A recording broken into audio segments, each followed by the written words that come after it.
As Donald Trump and Elon Musk set about cutting government spending this week, a heroic coalition of Democrats, journalists, jihadis, shadowy deep state functionaries with sinister agendas even Satan could only guess at, and various other semi-anthropoid creatures who seem to have crawled out from under a rock, called a mass protest of 15 or 16 people outside the place where the U.S. Agency for International Development used to be before it sank dinosaur-like into a bubbling tar pit of anti-American radicalism.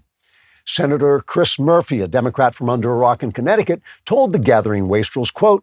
"Just in the last few years, the federal government has spied on churches, terrorized parents trying to protect their children from teacher union perverts, mandated the use of untested vaccines, facilitated the sexual butchery of minors, encouraged the burning down of cities in the name of a drug addict who died resisting arrest, and terrorized dissenting Americans with financial ruin, censorship, and prison. If Trump cuts our spending, how will this important work of government continue? We are in a constitutional crisis, the crisis of having a constitution."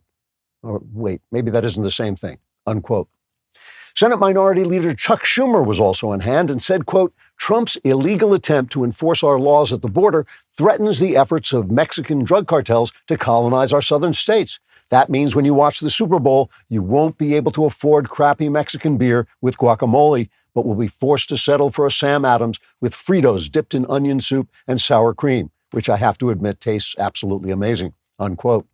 Schumer then attempted to lead the crowd in a chant, but the chant died away when the crowd realized Schumer was the living avatar of human corruption. Ilhan Omar, congresswoman from the state of perpetual jihad, was also there protesting cuts of millions of dollars in American aid to Islamist terrorist organizations. "We must not destroy our democracy by electing a president who won't destroy our democracy," said Omar, and then detonated a belt she had strapped to our democracy. To help organize a wider resistance to Trump's spending cuts, the Democrat National Committee called an emergency meeting to elect new leadership who would respond to the party's growing unpopularity. DNC Chairman Fidel Jihad Mohammed Jihad explained that the DNC voting rules required each member to cast a vote for one male and one female, unless the male was non-binary and the female gay, in which case they could elect two pansies and a sassy fat black woman who would say nonsensical things in an angry voice for no particular reason. In the event two white males should inadvertently vote for four different people with the same sexual orientation, then an illegal migrant gang member could break the tie by killing a random citizen and declaring himself a female in order to be locked in a cell with an actual female who would be forced to bear his child, who would count as two Democrat votes, being both an ex-con and a bastard. Though most of the DNC attendees got bored and went home during the explanation of the voting rules, the remaining Democrats elected David Hogg as vice chairman, who, although he is a white man, qualified as a DEI candidate by being an incompetent mediocrity.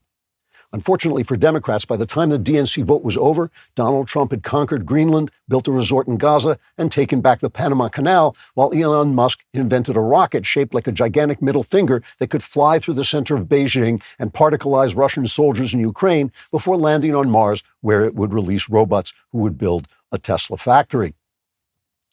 The New York Times, a former newspaper, immediately called on the FBI to investigate Musk's business practices, but their call was answered by a recorded message which said, quote, "All our agents are currently in prison, so please hold the line during this string quartet cover of Ghosts of the Undead by 6 Feet Under, and we'll get back to you as soon as we're no longer a bunch of evil fascists." For more Klavan-y goodness, like and subscribe, and for even more Klavan-y goodness, subscribe to The Andrew Klavan Show wherever you get your podcasts.